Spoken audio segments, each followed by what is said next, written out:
Friends, अगर आप भी उन कैंडिडेट्स में से एक हैं जिनका जीके काफी वीक पॉइंट है और एग्जाम में इसी वीकनेस की वजह से आपको कई बार निराश होना पड़ता है, तो यह वीडियो आपके लिए बहुत खास होने वाला है। आपकी स्क्रीन पर पिछले 3 सालों में एसएससी के लगभग हर एग्जाम में पूछे गए जीके के सवालों का पैटर्न ओवरऑल एवरेज वेटेज के हिसाब से दिया गया है।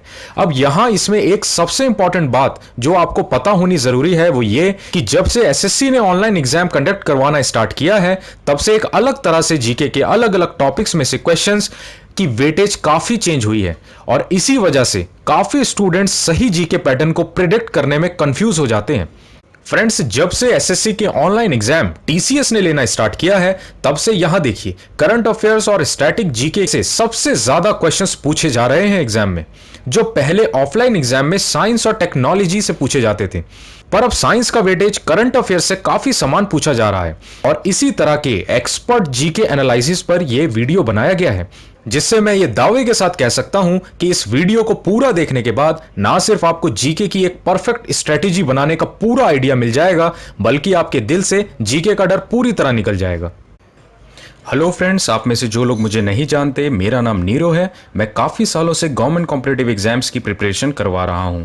मेरे स्टूडेंट्स इनकम टैक्स डिपार्टमेंट जैसे काफ़ी गवर्नमेंट डिपार्टमेंट्स में पोस्टेड हैं। अगर आप इस चैनल पे नए हैं तो ज़रूर सब्सक्राइब कीजिए और बेल आइकन को प्रेस कीजिए। तो चलिए शुरू करते हैं आज का सेशन। फ्रेंड्स, सबसे पहले करंट अफेयर्स की बात करते हैं, जिसका वेटेज 5 से 6 क्वेश्चंस का पूछा जाता है, जिसे 2 भागों में समझा जा सकता है। पहला इंटरनेशनल करंट अफेयर्स और दूसरा नेशनल। अब यहां जो बात ध्यान देने वाली है वो ये कि करंट अफेयर्स में आपको फोकस सबसे ज्यादा नेशनल इश्यूज पर ही रखना है, क्योंकि यह देखा गया है कि एग्जाम में नेशनल इश्यू से ही ज्यादा क्वेश्चंस पूछे जाते हैं, उसके बाद इंटरनेशनल अफेयर्स से। पर समझने वाली बात यह है यहां कि करंट अफेयर्स कब से कब तक के करने हैं, यह जानना आपके लिए बहुत जरूरी है। फ्रेंड्स, आपके एग्जाम कंडक्ट होने से पिछले 6 महीनों के, मैं एक बार फिर बोल रहा हूं, सिर्फ पिछले 6 महीनों के ही करंट अफेयर्स आपने करने हैं, क्योंकि सबसे ज्यादा चांसेस उसी में से बनते हैं एग्जाम में क्वेश्चंस पूछे जाने के। और फ्रेंड्स, अगर आपको जीके में ज्यादा स्कोर करना है तो आपको सबसे पहले यह समझना जरूरी है कि आपको छोड़ना क्या है और पढ़ना क्या है, क्योंकि जीके बहुत वास्ट और टाइम टेकिंग सब्जेक्ट है। अब अगर करंट अफेयर्स के सोर्स के बारे में बात करें जहां से आप अपने नोट्स बना सकते हैं, आप इसे ऑफलाइन या ऑनलाइन दोनों ही मोड से बना सकते हैं, जिसमें ऑफलाइन में आप प्रिंट मीडिया यानी न्यूज़पेपर या कोई अच्छी मंथली मैगजीन लगा सकते हैं।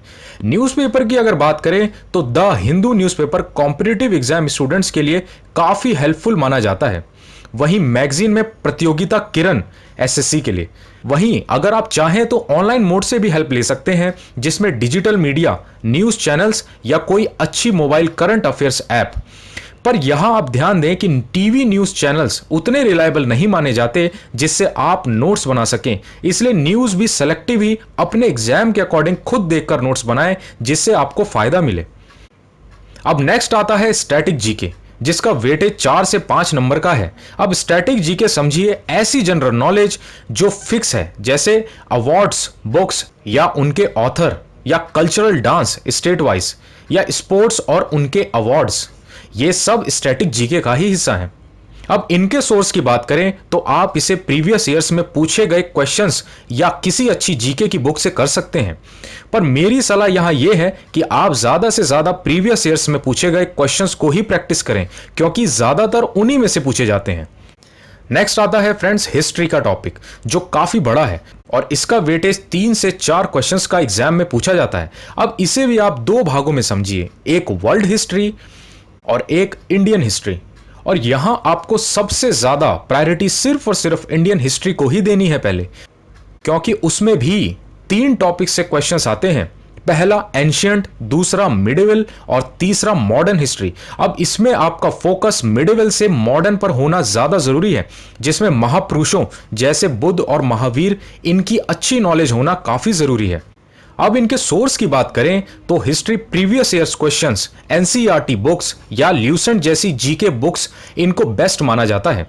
पर इसमें भी आप मेरी सलाह माने तो टाइम को ध्यान में रखते हुए फोकस प्रीवियस ईयर्स में पूछे गए क्वेश्चंस पर ही रखें, जो आपको किरण की बुक से मिल जाएंगे या जो अच्छी बुक आपको परफेक्ट लगे।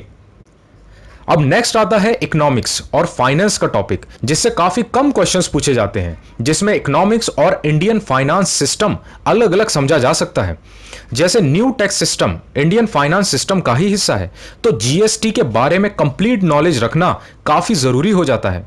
और इसके सोर्सेज की अगर बात करें तो यहां आप प्रीवियस ईयर्स क्वेश्चन को ही फोकस करें, साथ में जीएसटी की पूरी नॉलेज। नेक्स्ट देखिए ज्योग्राफी, जिसमें से 2 या 3 क्वेश्चंस पूछे जाते हैं और यह भी कैटेगराइज्ड होता है 3 पार्ट में, world, Indian and physical geography, जिसमें आपका फोकस इंडियन और फिजिकल पर ज्यादा होना चाहिए। अब इनके सोर्सेज की बात करें तो आप यहां भी प्रीवियस ईयर से ही स्टार्ट करें, फिर किसी खास टॉपिक को समझने के लिए आप एनसीईआरटी बुक या ल्यूसेंट का भी यूज कर सकते हैं। सेकेंड लास्ट आता है इंडियन पॉलिटी और कॉन्स्टिट्यूशन, जिसका वेटेज काफी अच्छा है एग्जाम में। इसे भी 2 भागों में आप प्रिपेयर करें, एक में पूरी इंडियन पॉलिटी और दूसरे में कॉन्स्टिट्यूशन और उसके इंपॉर्टेंट आर्टिकल। डायरेक्ट क्वेश्चन आते हैं आर्टिकल से, जो प्रीवियस ईयर्स क्वेश्चंस में आपको काफी अच्छे से मिल जाएंगे। अब लास्ट और इंपॉर्टेंट टॉपिक है साइंस और टेक्नोलॉजी का। यहां काफी स्टूडेंट्स को यह कंफ्यूजन रहती है कि साइंस में सिर्फ फिजिक्स, केमिस्ट्री और बायो ही आता है। ऐसा बिल्कुल नहीं है। साइंस और टेक्नोलॉजी से क्वेश्चंस कंप्यूटर्स, डिस्कवरीज या इन्वेंशंस, जो स्टैटिक का भी हिस्सा हैं, इनसे पूछे जाते हैं, जिसमें सबसे बड़ा भाग फिजिक्स से पूछा जाता है। अब इनके सोर्सेज की अगर बात करें तो आप साइंस के लिए प्रीवियस ईयर्स क्वेश्चन से ही स्टार्ट करिए। एक बार पढ़ने से याद नहीं होगा, आपको बार बार उसे रिवाइज करना होगा। उसके बाद कोई भी टॉपिक आपको अगर समझ नहीं आ रहा है तो एनसीईआरटी बुक या ल्यूसेंट को आप रिफर कर सकते हैं। और अब सबसे लास्ट और जरूरी बात यह है कि एग्जाम में जीके का महत्व आपके लिए इसलिए भी बढ़ जाता है क्योंकि कंपटीशन बढ़ता जा रहा है। जीके में लाए गए आपके एक एक नंबर आपको सबसे काफी आगे निकाल सकते हैं। मैं उम्मीद करता हूं इस वीडियो से आपको काफी फायदा मिलेगा। आप अपने व्यूज नीचे कमेंट्स में जरूर बताएं और इस चैनल को लाइक, शेयर एंड सब्सक्राइब करना ना भूलें।